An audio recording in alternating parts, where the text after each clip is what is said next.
እንደው እባካችሁ ባይደንቃችሁ እንኳን አታቃሉት፣ ባይገርማችሁ እንኳን አታርክሱት። በጣም ነው የሚደንቀው። በሰማይ ላይ አውጥቶ ትወልጅኛለሽ ብሎ ሹክ ብሎ መናገር የሚችለው ክርስቶስ መልአኩን ልኮ መሬት ላይ ያወረደው ለምን ይመስላችኋል? በሰማይ ላይ ሁሉን ጣጣኮ ጨርሶ ማውረድ ይችል ነበር እናቱን። ሰማይ ድረስ ያላወጣት መሬት ላይ የምትመላለስ ተአምር እንዳለች ልብ እንድንል።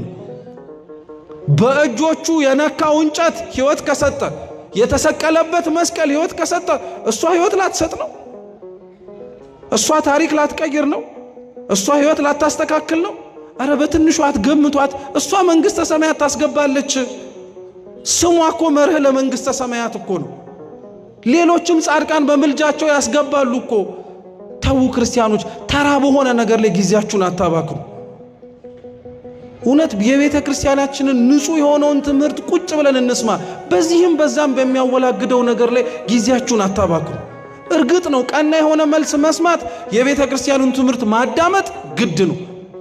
በሰማችሁት ወሬ ሁሉ ባደመጥነው ውርጅብኝ ሁሉ ግን አትረበሹ። እንዴ ስለሷ ተአምር ለማወቅና እሷ እናንተን በምልጃዋ እንዳዳናችኋችሁ እኮ ለማወቅ ተአምረ ማርያም ተገልጦ እኮ መነበብ አይጠበቅበትም። እናንተ ራሳችሁ እኮ ያልተገለጣችሁና ያልተነበባችሁ የሷ ተአምር የተጻፈባችሁ ገጾች ናቸው።